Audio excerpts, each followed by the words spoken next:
congratulations sa film. My question is for the cast and kay Direk. Sa dami ng VMX titles ngayon and sa mga stories about kabitan, cheating, ano yung bagong ibibigay ng film na to? Let's start with Direk. For me, it's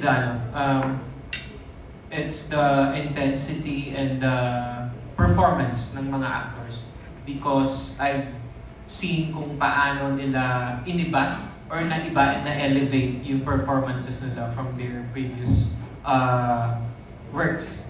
And then visually, I vouch yung maganda ang pelikula visually. And then even yung treatment, it's different. Medyo, lalo na may isang eksena doon na parang favorite scene ko talaga, because iba yung intensity and the way na interpret namin and we mounted it, talagang intense siya. So, ayun, ayoko na mag-spoil, but yun, yung performances mostly, especially si Vince, si Cez, and then si Breeman, si Allison, iba yung naipakita na dito.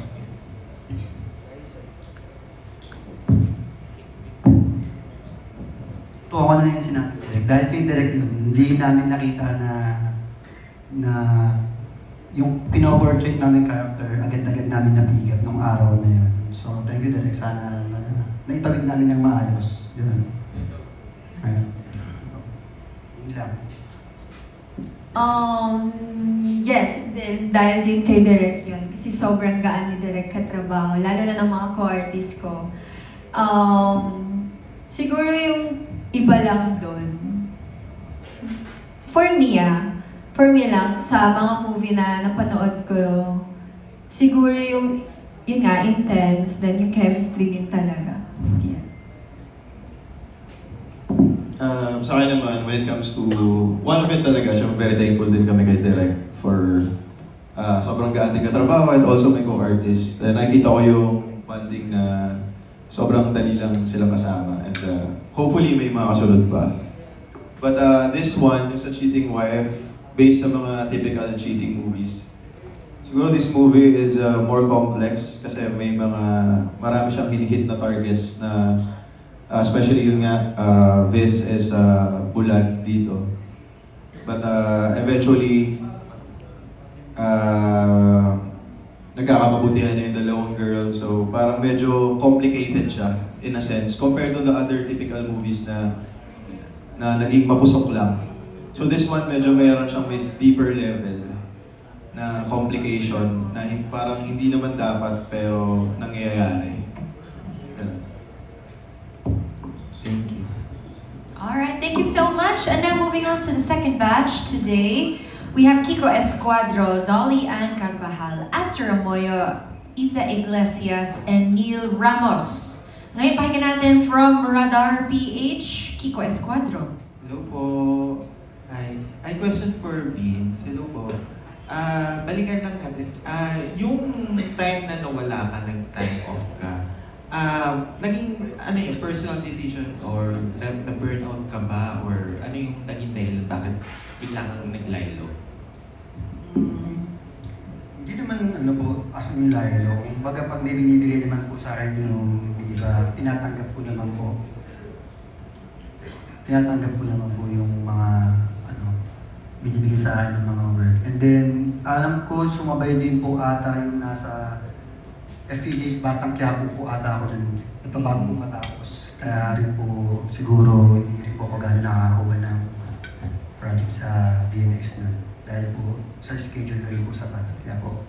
Pero, parang tumawid ka na sa mainstream, tama ba? Hindi ako. Tumay po pero nag-i-enjoy po ako. Sabi ko nga po sa road manager ko na nag-i-enjoy po ako dito ulit sa BMX. Hindi ko po makakalimutan yung BMX. Kahit na mainstream ako, gusto ko pa rin po gumawa ng success movie, mga erotic. Bakit? Kasi marami po ako natututunan dito. Marami po akong na-portrait na character. Bukod doon, sino po naman hindi na mag-aayaw dami po nagiging partner na magaganda dito. Kay Direk Bermilante ka pa rin ba? Yes po. Yun lang. Maraming salamat. Okay, thank you so much. Game on from Philippine star, Dolly Ann Carvajal. To anyone who wants to answer, no? Kasi sa cheating, may double standard. Yung paglalaki ng cheat, sabi nila, okay lang yan kasi lalaki. Parang part of their machismo. Tapos pag babae, parang people look down on yung mga cheating wives. Anong masasabi niyo dito? For me, personal na ako, note ko dyan, cheating is cheating. Regardless kung sino gumawa, babae, lalaki, asawa, or wife or husband, cheating is cheating. And it's should be in all levels, emotional, physical, or kung ano man siya.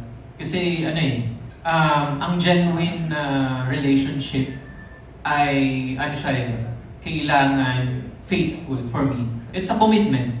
Ang trust at ang foundation ng isang relationship, commitment siya. Sabi nga ni Cez kanina, it's a choice eh. So, parang for me, very, dapat hindi na kinoconsider na pag lalaki may free pass on cheating, or pag husband may free pass on cheating, and pag babae, mas, pinapunish, kumbaga, in public because it's the usual na mas toxic masculinity na culture. But for me, regardless kung sino man ang gumawa, kahit lalaki man yan, or babae, basta cheating for me, it's non-negotiable. Actually, dapat, gusto ko sumagot kanina ano yung mga hindi mo mapapatawad when it comes to cheating? Pag cheating, wala na. Dapat yun na, ultimatum ka agad. So relasyon, okay, pag nag-cheat ka, goodbye. Ganun dapat. Yun. What the ask? Okay. May gusto ko sumabay. I totally agree with you, Direk, by the way. Okay, Cez. Hindi ko kasi alam yung difference ng ganun. Kasi hindi pa ako nagkaka-boyfriend ng long term. Puro ligaw lang din kasi sa guy. Pero sa girl kasi parang wala din naman kasing pinagkaiba. Kasi ganun pa din naman yung ginagawa nila, nagloloko pa rin sila ng tao. Yan.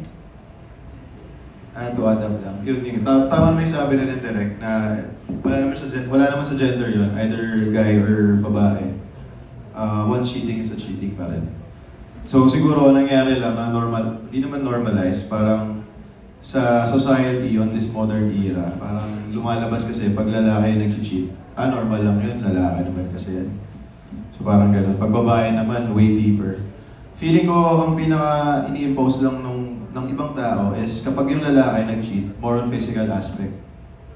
Based lang sa idea. Pero pag yung babae siguro, parang more on emotional hook. Kaya parang dumadating kasi parang mas malalim. Pag yung babae nag-cheat, mas malalim yung impression. Then sa lalaki, parang itch lang or alam mo yun, ego, pride. Pero going back, dapat hindi ganun. Dapat kahit anong gender pa yan, cheating is still a cheating. So hindi siya dapat din binavalidate and ina-approve ng society, if ever. That's fine. Congrats pala, baby. Thank you, Tita Dolly. Okay, very good. That makes sense, Primo. Salamat sa